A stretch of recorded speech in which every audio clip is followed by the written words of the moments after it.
Good morning friends, मैं उत्कर्ष सांगी आपके सामने एक बार फिर से उपस्थित हूँ क्रैक आरपीएससी चैनल पे। और आज का हमारा टॉपिक है AFSPA, AFSPA armed force special power act. ये क्या है और ये टॉपिक अभी क्यों लिया गया है? एक्चुअली रिसेंटली एक न्यूज आई है जिसमें केंद्र सरकार ने अरुणाचल प्रदेश और नागालैंड के कुछ अशांत जिलों में armed force special power act 1958 को 6 महीने के लिए बढ़ा दिया गया है और ये अब मार्च 2023 तक एप्लीकेबल रहेगा। तो ये है क्या, what is armed force special power act और इसमें क्या क्या शामिल है और ये किन किन राज्यों पर एप्लीकेबल है वो हम इसमें आज के वीडियो में देखेंगे। ठीक है, तो आइए शुरू करते हैं। देखिए, पहले इसकी थोड़ी सी पृष्ठभूमि समझते हैं। Armed force special power act आया कहां से?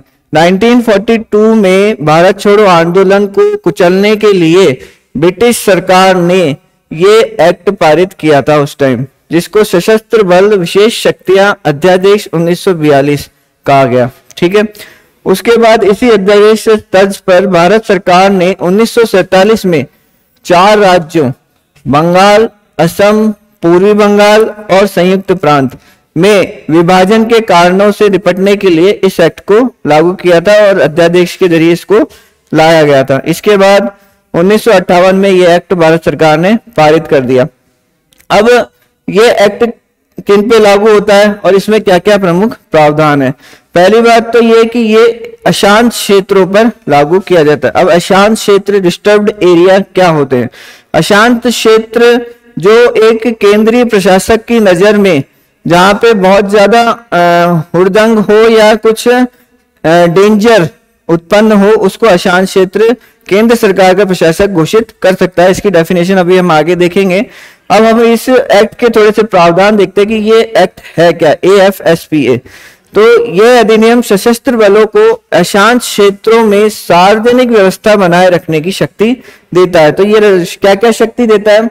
पहली बात तो ये किसी को भी गोली मारने का अधिकार देता है। किसी को भी मतलब संदेह के आधार पर वहां पे गोली मारने का इनको आर्म्ड फोर्स को यानी सशस्त्र बलों को यह अधिकार दिया जाता है। इसके बाद यदि गोली चलने से उस व्यक्ति की मौत भी हो जाती है तो जवाबदेही आर्म्ड फोर्स यानी आर्मी की नहीं होगी।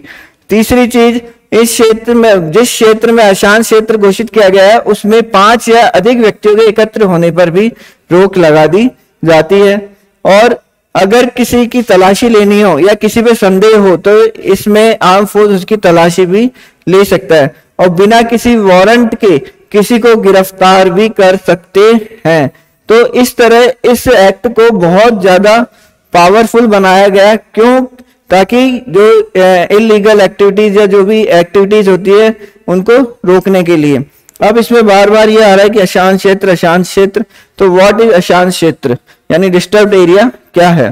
तो यदि किसी राज्य के राज्यपाल या केंद्र सरकार को किसी भी राज्य, देखिए यहाँ राज्य और संघ शासित प्रदेश यानी यूनियन टेरिटरी और स्टेट दोनों की बात हो रही है, के मामलों में यह लगे कि वहां की स्थिति इतनी ज्यादा अशांत और खतरनाक है कि सिविल अधिकारी हैं जो उनके सहयोग के लिए सैन्य बलों का प्रयोग आवश्यक हो गया है, तो वहां पे ये एक्ट एप्लीकेबल कर दिया जाता है।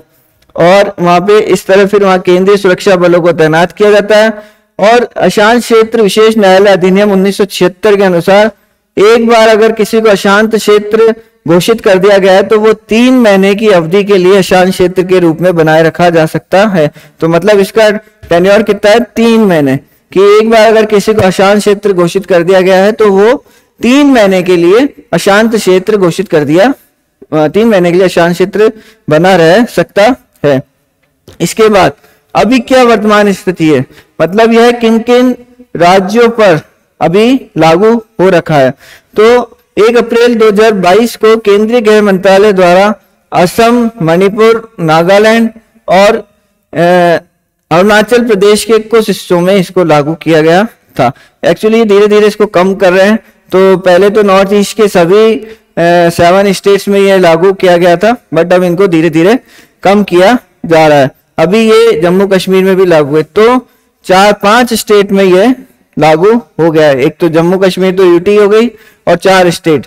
तो देखिए असम में 23 डिस्ट्रिक्ट को इन्होंने रिमूव किया है अभी अभी रिसेंटली असम में, और ये मणिपुर नहीं है, ये नागालैंड है और नीचे वाला मणिपुर है।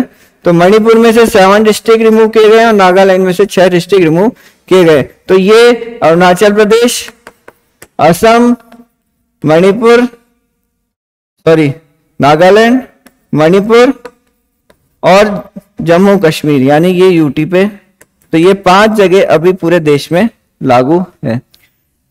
तो आई होप आपको ये टॉपिक समझ में आया होगा।